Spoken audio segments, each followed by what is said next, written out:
Good morning, guys. So I'm doing something a little bit different today. I'm kind of a weird person in that I'm really frugal, and I also like to experiment, not always in my best interest, but this morning what I've done is I've converted my 5-weight floating line setup into a tight lining mono rig. So basically on the end of my fly line I put about a 6-foot 3x leader, a tippet ring, 28 feet of 8-pound mono that's about a 0x diameter, and then I tapered down 2 feet of 2x, 2 feet of 3x, and about 3 feet of 4x, and I'm using heavy weighted, mostly jig style Euro flies, and I'm trying to pick apart a creek and actually catch a GD fish. I have not seen a fish on this creek in 4 months, and they are not looking up on the top water yet.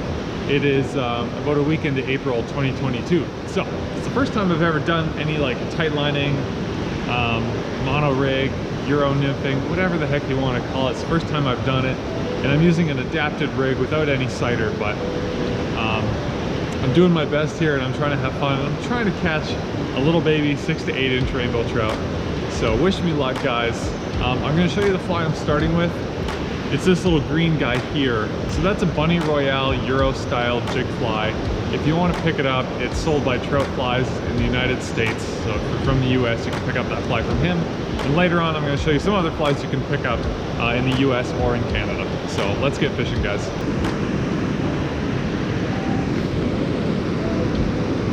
Yeah, the whole rhythm of like oval casting with Euro flies is not something that I have a lot of experience with, well, any experience with. It's the first time I'm doing it. I'm also like learning how really you can't, it doesn't seem to be easy to target any kind of swift water without really heavy flies or maybe a split shot 4 to 8 inches above. That's what Eric was telling me. I'm going to be testing out one of his flies later. Yeah, I'm definitely learning the importance of sighter right now. I can't see what my fly's doing at all.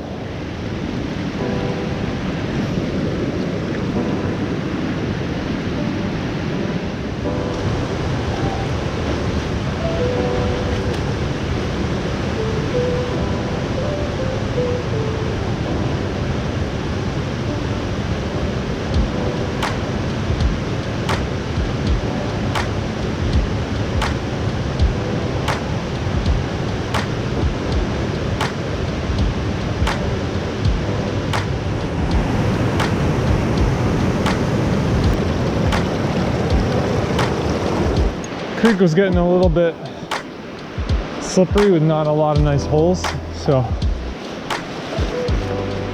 going on a little short adventure, try to find some good pocket water. Like there's some nice water down here. Let's go check it out. Things calm down here, and there is a pool up there that I definitely want to spend a few minutes in. So all right, guys, here is our sexy Waltz worm, courtesy of Eric Leslie. He's got an online fly store called Driftstone, based out of California. This little size 14 catches California steelhead, as well as a whole host of trout and other species. So go check out his shop. He does ship to Canada as well as the US. Both him and Trout Flies, who I will be continuing to shout out moving forward just because they're my buddies, but they also make killer, beautiful flies. And Eric is also selling materials for fly tying, so just go check them out. At least give their website a little bit of a browse. So, all right, let's go fish this behind this stone over here.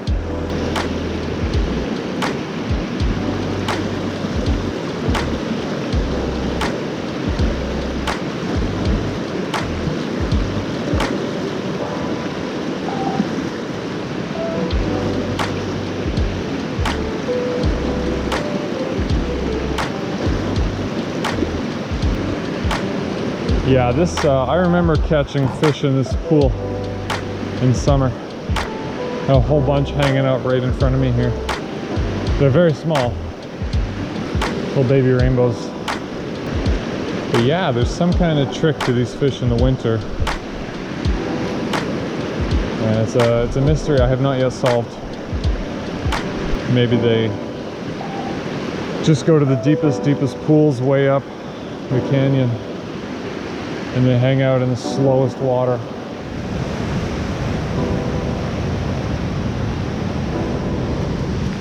All right, so what I've done is I've moved down to the lower part of the creek, really close to the ocean, and I'm fishing the west side of it, which I've never fished before. So I love going out and exploring new areas just so that I can get a sense of like what everything looks like, what everything feels like, what the water levels are. It's just, for me, that's one of the things I absolutely love about fishing. Let's see if we can go find some fishy water. Any fish we find down here, if they're small rainbow trout, are basically baby steelhead. And there's also the chance that there's cutthroat in here right now because we're really close to the ocean and there's salmon fry coming off. And so there could be some cutthroats in some of these holes. There could also potentially be a very, very rare steelhead. So I'm pretty excited. I got another hour to fish.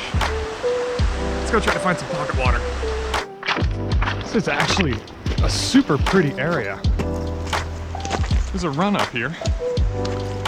That's fishable. It's still crystal clear down here. That's crazy.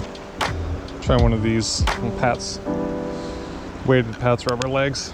Also from my buddy Eric. Okay, next thing we're trying is a Pat's rubber legs. This is probably size 12 hook. Bigger black tungsten beads, so it's a little heavier than what I was just using. And I'm gonna try to fish slower water in front of and then behind the set of rocks and structure here.